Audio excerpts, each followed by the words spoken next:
Și imediat avem pe stânga părculețul în care stă de dimineață lămâia. Cum crezi că te va... Nu știu, am înțeles.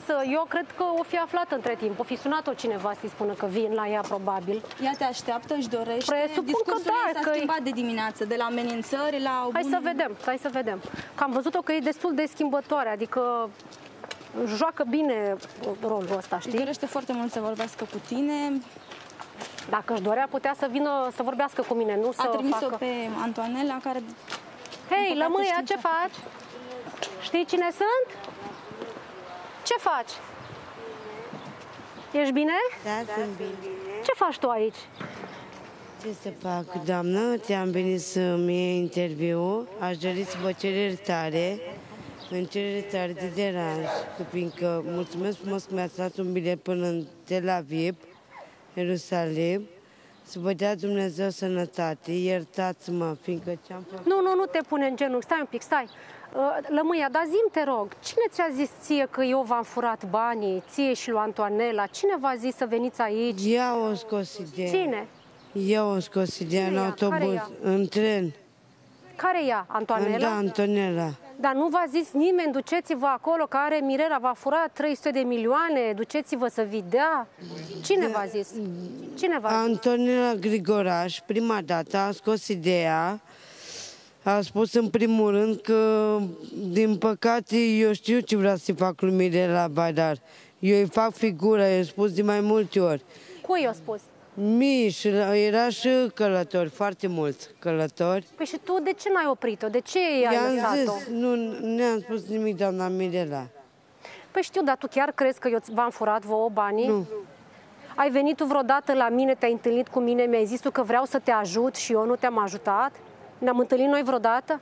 Nu păi cu dumneavoastră, eu nu cu dumneavoastră am avut treabă, eu cu doamna Simona Ghergher, mă scuzați cum mă bărbăi. Am înțeles, dar Bolovanul a venit la mine, nu la Simona. Știu, dar nu eu. Din păcate, nu eu, doamna Mirela, din păcate, nu eu v-am aruncat. Dar de ce râzi? Păi râzi, mi-mi place să zâmbesc de felul meu, cum m-a externat de la Socola.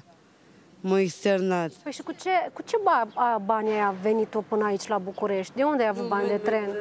Mi-a dat o doamnă 1.000.000 de la biserică. Dar unde îți încarci tu telefonul? Dacă dormi pe bancă? Unde îl încarci? Telefonul? Mi încarc aici la cartof câteodată, mai încarc telefonul. Dar vă rog frumos să mă iertați, doamna Mirela, deci nu vreau să fac teatru. Vă rog frumos să mă iertați că nu vă cunosc și nu mai fac așa. Mulțumesc că mi-ați luat biletul de... Ia spune aici, cine e în spatele vostru? Cine coordonează toată activitatea voastră infracțională? Nu te uita așa la mine, spune repede, cine e? Ce doamnă vă manipulează? Nu vă țăpați așa la mine, domnul, că am crescut la casa de copii. Și ce mă interesează pe mine unde ai crescut? Da, de prostie ești bună? La pușcărie cu tine. Haide să... Ți-e rușine? Am cerut iertare.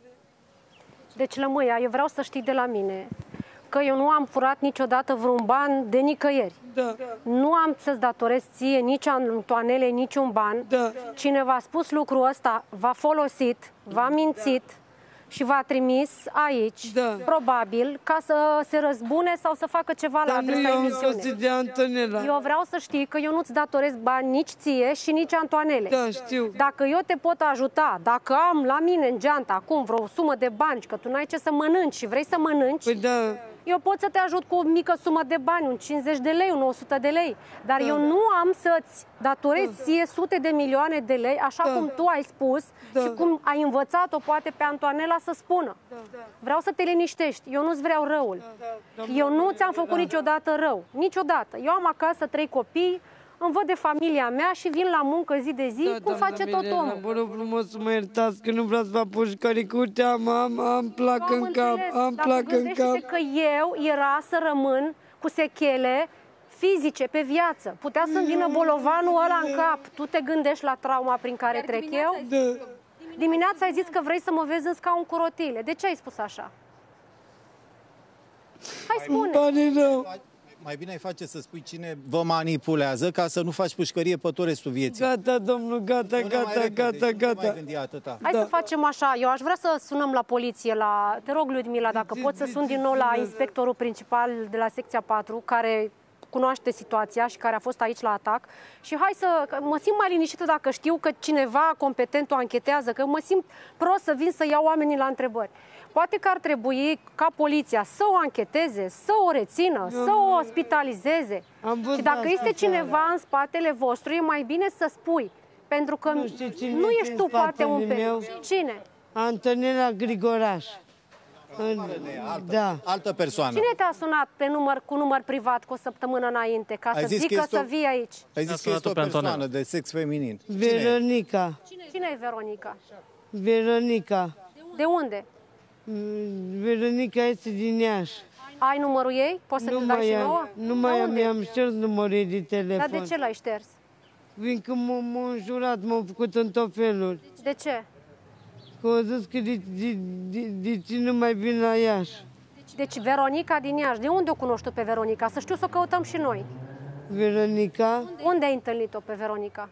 La Iași. Unde anume? La biserică sau unde? Zi. La biserică. La Cerșit? Unde? Nu, ea nu cerșește, că e... Atunci ce e? E la Spitalul Pașcaniu. La Spitalul Pașcani din Iași? Da, cancer, da. Păi și cum? O femeie de cancer te pune pe tine, îți vizi, dai cu pietre în platou? Dar n-am dat cu astăzi că vrei să o Bun, omori dar pe de ce zici că Veronica, care are cancer, o pune pe Antoanela să vină să dea cu pietroiul? Păi nu, Antonela au scos ideea, nu Veronica. Păi da, dar tu ai spus astăzi că vrei să o omori pe Mirela Vaida. Sunt cuvintele tale, filmate de colegii noștri. Păi da, am zis așa la nervi, doamnă, am spus, dar iertați-mă, doamnă, când nimeni, numai Dumnezeu știe, doamnă. Eu știu, dar am probleme psihice, doamnă. Eu am înțeles, dar tocmai de asta tu, poate, că ar fi mai bine să fii tratată. Pentru că tu, dacă cumva te enervezi, sau ceva nu-ți place, sau ți se pare că eu îți datorez bani sau altcineva, poate mâine, poi mâine dai cu pietroiul după altcineva. Nu, că mi-a luat bilet, mi-a cumpărat bilet. Ce? Unde bilet? Uitați. Mi-a cumpărat bilet de Tel Aviv. Tot astăzi tu ne-ai spus că ar fi și un bărbat care ți-ar fi dat ție și Antoanele câte 1000 de lei. Nu, n-am zis așa că ne-a dat bani. Ar fi vrut să vă dea, v-a promis. Lasă biletul acolo și vorbim despre altceva, te rog. Lasă biletul că... Seară biletul, doamna. Nu vreau să-mi arăți nimic. Eu vreau doar atâta să-mi spui. Cine te-a pus pe tine și cine v-a învățat să veniți pe acolo prin spate? Tu ai spus în declarația de la poliție, hai, fii atentă, e foarte important, în declarația pe care ai dat-o anchetatorilor, le-ai spus că nu tu ai fost cea care i-a indicat ușa din spate Antoanelei, ci o doamnă care a sunat-o cu apel privat. Cine este acea doamnă? E o doamnă care o cunoaște foarte mult, o numește doamna Rodica. De unde e Rodica? Doamna Rodica, dar e decedată, doamna Rodica, asta n-am zis că e decedată.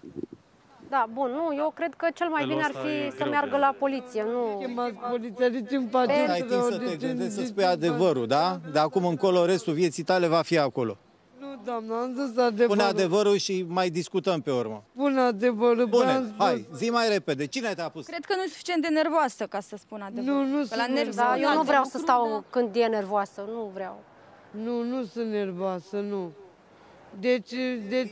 Deci, în primul rând, doamna Rodica... Lasă-o pe Rodica, zi pe alta, aia cu... Antonela Grigoraș a scos. Nu, cealaltă. Veronica. Alta. Cine a indicat Dar intrarea de ce ai șters numerele lor? De ce nu le poți arăta? De ce nu le poți suna acum de față cu noi? Păi nu, că am șters numărul. Dar de ce l-ai șters? M-au încertat, m-au înjurat, m-au făcut în tot felul și ce? nu suport înjurături, doamna Mirela, credeți-mă. Credeți-mă, doamna Mirela, iertați-mă, doamnă, că și Dumnezeu vă iartă, doamnă, iertați-mă, doamnă, iertați-mă. Eu te iert, dar eu vreau să-mi spui cine te-a pus să faci asta. Că sunt convinsă că nu tu ești de vină, ci cel sau cea care te-a pus să vii aici. Asta e problema, înțelegi? Da. Eu nu vreau să ți se întâmple ție nimic rău. Eu am venit ca să cerșesc, să fac bani pentru... De ce aici? De ce n-ai rămas acolo, în Iași? Dar la Iași nu fac bani pentru Tel Aviv, doamnă, pentru Ierusalim. în fața emisiunii Păi da, dar în cerșeala ta, de ce avea legătură faptul că trebuie să-mi tai mie picioarele să mă vezi în scaun cu rotile? Ai zis că eu sunt în gândul tău, așa ai spus. De ce? Ce legătură am eu cu cerșeala ta? Nu, îmi pare rău că am zis așa, doamnă. Îmi pare rău. Nu o să mai zic, doamnă, iertați-mă, vă promit. Pe mine mă interesează cine a pus-o pe Antoanela să vină și să ne ataci. Asta e problema. Asta este adevăratul vinovat. Păi și de unde a știut ea să intre pe acolo prin spate? Cine v-a zis să intrați pe acolo prin spate? O doamnă de la autobuz, eu nici n-am fost, că eu la gara am leșinat. Păi toată lumea știe de intrarea din față. Ce doamnă de la autobuz știe prin spate? Deci, doamna, nu vă spun minciuni. Credeți-mă. Lămâia, tot tu ne-ai spus că o altă doamnă din Bacău vrea să omoare pe Mirela. Cine e această doamnă? Da, e bolnavă cu cap, așa zice ea. Nu, acum, și dacă o fi sunat-o cineva, domnule avocat, doar nu-și se recomanda, mă numesc cu tare. Zice că e un alt nume un alt oraș, nu trebuie să luăm de bună ce ne spune ea. Nu e adevărat, doamnă. Domnule avocat. Mergi acum. Să anunțăm organul de poliție să vină să o conducă la secția de poliție și să afle mai multe amănunte, așa cum trebuie să le facă în exercitarea atribuțiilor de serviciu. Păi am văzut. Și după anchetă ești liberă, asta spun. Și vii din nou și ameninți că vrei să-mi tai picioarele. Păi tu ai spus dimineață. Am spus așa la nervi. Dar nu o să fac și așa. au fost ore întregi în care ai spus lucrul ăsta. Nu o să fac așa, iertați-mă, doamnă, că Dumnezeu există, avocat, dacă doamnă. vreți dumneavoastră să mai vorbiți cu ea, eu vă las, că nu... Eu am vrut doar atâta să-ți spun. Deci, Lămâia, eu vreau să știi că nu am nimic cu tine. Eu nu am furat niciodată banul nimănui. Noi la Acces Direct nu strângem bani pentru nimeni. Nu avem să-ți datorăm nicio sumă de bani. Nu v-am mințit sau v-am furat pe tine sau pe Antoanela. Vreau să știi treaba asta. Dacă cineva v-a spus treaba asta, a făcut-o, v-a mințit, s-a folosit de voi. Nu există așa ceva. Înțelege lucrul ăsta. Iar dacă este cineva în spatele vostru, cel mai bine ar fi să spui anchetatorilor. I-am spus. Pentru că, poate, Doamne ferește, din cauza lor vei suferi tu. Ani întregi. Da, știu, dar nu eu degeaba, că nu eu am înțeles. Domnule avocat, dacă dumneavoastră mai vreți că aveți că altfel lucrați, că veniți din poliție... Doamna Mirela, să vă explic și eu. Eu, din păcate, vă anunț din start, eu nu am bani de haine, dorm prin cimitir, dorm prin cavouri. De ce nu mă credeți că am... Eu te cred, Lămâia, dar pune-te în situația mea, că prietena ta și cu tine ați venit peste noi în platou și erați să mă omorâți. Nu, eu... Mi-mi pare rău de durerea ta. Dar dacă mie mi-era acum, dacă eu îi stăteam acum în comă, sau fără picior, sau fără mâini, cum spui tu, într-un scaun de rotile, crezi că mai conta că tu dormi prin cavouri? Pune-te în situația mea. Iertați-mă, doamna Mirela, că Dumnezeu vă iartă, doamnă. Eu te-am iertat de atunci, pe mine mă interesează să știu cine v-a pus, atât. Antonela Grigoraș, doamna Scosete, îmi pare rău, doamna. Îmi pare și mie rău, am vrut doar atât să știi, că eu nu sunt dușman și că nu am furat nimic de la nimeni niciodată. Da, știu, vă cred, iertați-mă, că de acum nu o să mai zic așa și de acum, eu voi pleca din București, aici nu mai cal niciodată în București. Aici, până când se va clarifica exact care este persoana care va coordona să faceți treaba asta. Dacă înțelegi ce spun. Cine v-a manipulat? Cine v-a dat bani? De unde știați voi să veniți prin spate? De unde știați să intre în platou, Antonela? Zi repede. Antonela, uite, întrebați ca martori în ea. Noi am văzut imaginile de pe camerele de supraveghere și se pare că tu ai fi cea care ai coordonat-o pe... la telefon. Eu am vorbit cu o doamnă. Care vorbeai la telefon? Am vorbit cu o doamnă din Ierusalim să-mi trimită bani de Tel Aviv. Unde ai telefonul? Uitați. Ți-a fost luat telefonul de către polițiști ca să ți-l expertizeze? L-ai dat la poliție, l-ai predat și ți l-a dat înapoi? Am înțeles. Ludmila, telefonul ei a fost inactiv din data de 25 martie până astăzi, când Da, Mirela, eu am sunat pe cei de la secția 4. Inspectorul Turlacu mi-a spus că dosarul este la tribunal și nu ține de ei. Am sunat la 112 și am anunțat și în câteva minute va fi un echipaj aici. Da, deci dosarul probabil va fi înaintat la serviciu omoruri de la Poliția Capitalei, din cadrul Poliției Capitalei, și atunci cei de la 112 va trebui să o ia să o ducă acolo, să clarifice situația. Ați înțeles despre ce e vorba? ai făcut tot ceea ce până acum s-a întâmplat. Deci, ca atare, trebuie să spui adevărul, să spui exact cine te-a manipulat. Antonela. Lasă-o pe Antonela și în afară de Antonela mai este o persoană de sex feminin. Și când vorbesc eu să taci și să răspunzi doar la întrebări. Ai înțeles? Da. Ia loc, stai jos acolo. Zi. Antonela Grigoraș. Cine este persoana din spatele vostru? Nimenea. Nimenea? O să ai timp 20 de ani de acum încolo să tu te povesteai gândești. mai devreme despre un bărbat. Un bărbat în blugi și cămașă albastră. Cine e acest bărbat? Îl chema Viorel, dar nu era din aici, din București, este din Iași. Păi tu mi-ai spus că te-ai întâlnit cu el la gară. În gara de nord. Păi da, în gara din nord, da.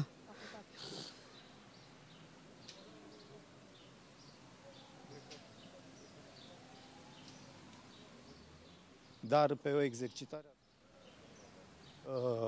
psihologice și psihice va ceda. Deci un polițist care va avea experiență din acest toate astea punct de vedere, vrei să-ți amintești, să-mi spui exact cine stă în spatele tău? Nu este nimeni în spatele meu. Avem Cine te-a oameni ghidat? care să-și dorească să facă... Nu mi-a dat nimeni bani. Să împingem noi de la spate, pentru că... Păi tu ai spus că acest bărbat v-ar fi promis niște bani. Da, și m-au mințit și au fugit.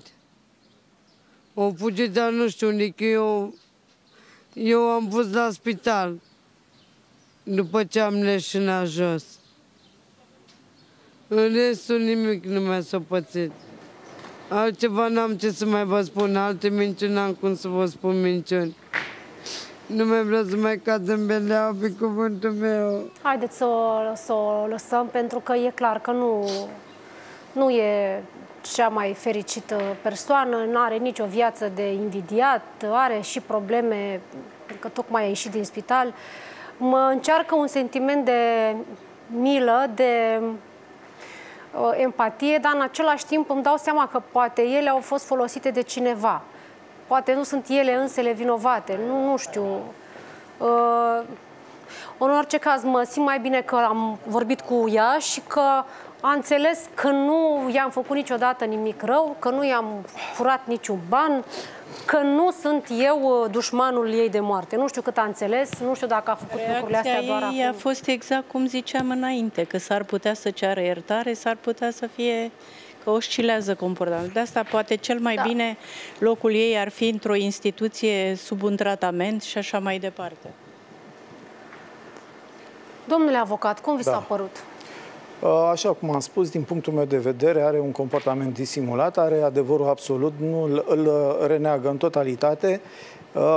Dacă polițiștii ar avea puțină experiență și ar exercita o atitudine psihică sau psihologică asupra ei cu mai multe întrebări repetate sub alte forme, eu cred că în câteva ore, 5-6 ore, adevărul are și la iveală. Deci acum este momentul prielnic să pulsăm pe această situație de fapt. Că este sau nu bolnavă, vom vedea după ce va fi expertizată, dar până atunci trebuie să ia o măsură preventivă de îndată. Părculețul în care ea doarme este la, ați văzut și dumneavoastră, 2-3 minute de intrarea laterală în platoul nostru. Adică ea doarme acolo, cunoaște foarte bine zona, e clar că știe că aici activăm noi. S-a întors tot aici după ce a fost externată de la Socola, a venit cu amenințări de dimineață, acum ați văzut că a dat înapoi. Sorin, din câte ai reușit să auzi, cum ți se pare? Am reușit, că eram pe preaj. Ți se pare periculoasă ea în sine? Acum A venit poliția, îmi spun colegii mei, iată. Da. Da, v-am zis, dosarul acum este la tribunal, nu mai este la judecătorie și probabil că cei de acolo, de la Poliția Capitalei, nu trebuie să se ocupe. Da, serviciul omoruri, pentru că este vorba de o tentativă de omor, parchetul de pe lângă Tribunalul București se ocupă de astfel de infracțiuni, astfel încât soluționarea cazului îi revine în colaborare cu organul de poliție din cadrul serviciului omorului. Domnule Sorin Ovidiu Bălan, te întreb încă o dată. Crezi că ea, prin sine însăși, este un pericol? Evident că este un pericol, pentru că avem exemplu de la metrou. unde tot așa, nu Da, era dar o vezi pericol. atât de agresivă și de... Dar nu, doamna, că predispusă să facă aia de rău? la metrou nu era agresivă. A coborât în stația de metrou și a luat bilet, că n-a sărit turnicheții aia, că altfel veneau jandarmi, au văzut când au sărit manifestanți. Și-a luat bilet ca orice om normal, a intrat în stația de metrou, ați văzut că s-a plimbat până și-a ales ținta. Eu altceva vreau să... Tu ai fi țintă, noi fi, da. O femeie de asta care poate oricând să explodeze, stă totuși într-un parc unde sunt, într-un parculeț unde sunt copii. Unde sunt supravegheați de către bunici, de către oameni în vârstă, care în cazul unui atac cred că ar fi foarte greu să reacționeze, mai ales că este destul de izolat. Adică între blocuri este. Până coboară părintele de la etajul 8, Doamne ferește să se întâmple cea. Adică nu este un nebun dintre ăla care e nebun și merge pe stradă și cântă. Adică e unul care a făcut fixație, care spune că vrea să-ți rupă picioarele. Comunică asta, adică comunică că vreau să-i rup picioarele, vreau să o văd în... Deci mie nu mi se leagă două lucruri. Unu, declarația pe care ne-a dat-o doamna cea de la Iași, care lucrează la Gara de Nord, la restaurantul de vis-a-vis de Gara de Nord din Iași, și care ne-a spus că lămâia are tot timpul bani la ea, că mănâncă, eu am crezut că îi dă de pomană la cărcium acolo. Și ne-a zis că nu, în fiecare zi ea mănâncă de câte 50-60 de lei.